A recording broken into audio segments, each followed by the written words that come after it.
So envy and rivalry, yeah. Well, I might describe the business world, and it might even be a positive thing in the sports arena. In the Olympics, you want to be the better team and want to beat the other guy.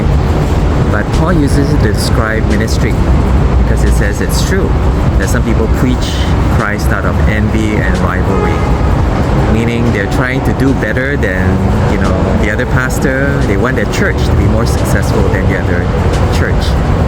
And what's interesting is that the opposite to this, of envy and rivalry, is not passion, it's not sincerity. I'm doing this truly from the heart.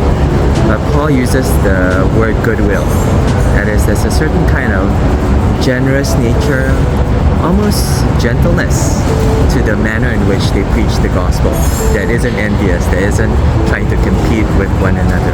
Now the thing is, all of these motivations, including the envy and the rivalry, but also the generous goodwill, are all mixed motives that Paul says will be in the arena of Christian ministry. That is, you'll find it in your own church, not just in the church down the road, but maybe even in your own heart.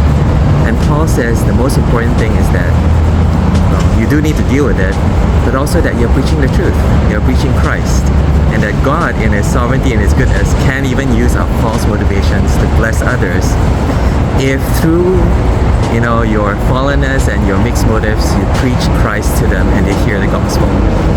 Interesting, right?